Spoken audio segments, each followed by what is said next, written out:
मित्रों, मैं प्राय पूरे हरियाणा में सभी लोकसभा क्षेत्रों में भी हो आया हूँ और करनाल लोकसभा क्षेत्र जो कि मैं स्वयं चुनाव लड़ रहा हूँ, इसलिए यहाँ तो विधानसभा अनुसार भी और उसके नीचे भी बहुत जगह पर मेरा आना जाना हुआ है। सारी व्यवस्थाएं सब बन गई हैं, कार्यकर्ता काम में लग गए हैं, कार्यालय सब खुल गए हैं। जैसा यहाँ का कार्यालय भी कुछ दिन पहले मैं स्वयं उद्घाटन के अवसर पर आया था। आज यहाँ कार्यालय के अंदर फिर मुझे आने का मौका मिला है, तो सब कार्यकर्ता अपने काम में लगे हैं।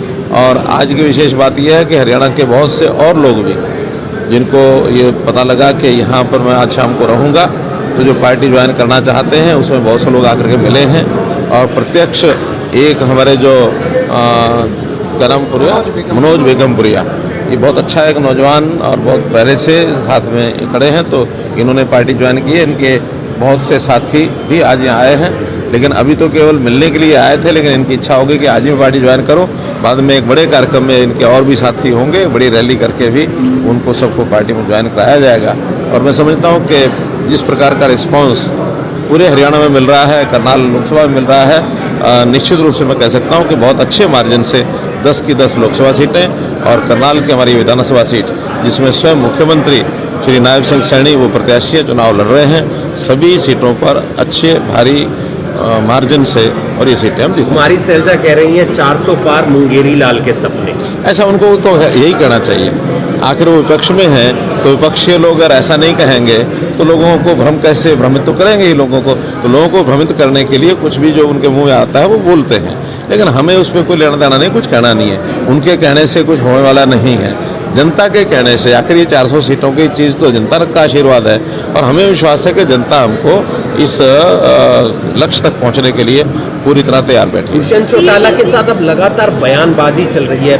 कोई बयानबाजी नहीं है, वो किसी एक स्थान के ऊपर ये विषय आया था, उन्हीं के पार्टी के कुछ सीनियर नेता ने कहा था कि ऐसा हुआ है।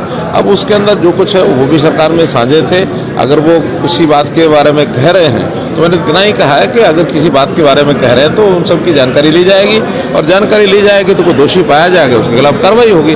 दोषी कोई भी मिल सकता है, और जो निर्दोष होगा उसके खिलाफ कार्रवाई नहीं होगी। सरकार का एक हमारा इकबाल है, और सरकार के इकबाल के नाते से हम हमेशा ये स्टैंड लेते रहे हैं कि जो दोषी होगा, कोई भी हो, किसी भी पार्टी का हो, उसके खिलाफ कार्रवाई। दीपेंद्र हुड्डा ने आज एक बयान दिया है, उन्होंने कहा है कि अभी हमारी सीटें डिक्लेयर नहीं हुई हैं, जब डिक्लेयर होंगी तो धमाका होगा। धमाका क्या होगा, वो इस पोजीशन में ही नहीं है कि अपने यहाँ घर में ठीक से सीटों को डिक्लेयर कर पाएँ, और उनके घर में अंदर क्या चल रहा है अंदाजा ही लगाए जा सकते हैं। वरना ये कोई बहुत आसान सामान्य बात नहीं है कि 1.5 महीने से भी तैयारी कर रहे हों। हमने 13 मार्च को और अपनी 6 सीटें घोषित कर दी, 4 सीटें बाद में भी 25 मार्च को हमने कर दी। महीने से ऊपर समय हमारी सीटों को हो गया, और वो सीट यानी एक समझौते वाली सीट को तो वो कर पाए, इसके अलावा तो सीट की घोषित ही नहीं कर रहे। आखिर क्या मजबूरी है, क्या उनकी कठिनाई है, क्या उनके समस्याएं हैं, ये लोग अंदाज़ा लगा सकते हैं। तो वो अंदाजे सब लगा रहे हैं कि कहीं ना कहीं अंदर खाते उनकी जो झगड़े हैं या जो सौदेबाजी चल रही होगी कैंडिडेट से, वो नहीं पूरी हो रही होगी। और क्या है, सीईटी के स्टूडेंट का कहना है कि अगर बीजेपी उनकी इस बार हेल्प नहीं करती है तो बीजेपी के अगेंस्ट वोट करेंगे। कौन? सीईटी के स्टूडेंट। सीईटी के स्टूडेंट्स ने कहा, देखिए सीईटी के कोई स्टूडेंट नहीं होते हैं। सीईटी एक एग्ज़ाम है, एलिजिबिलिटी टेस्ट है।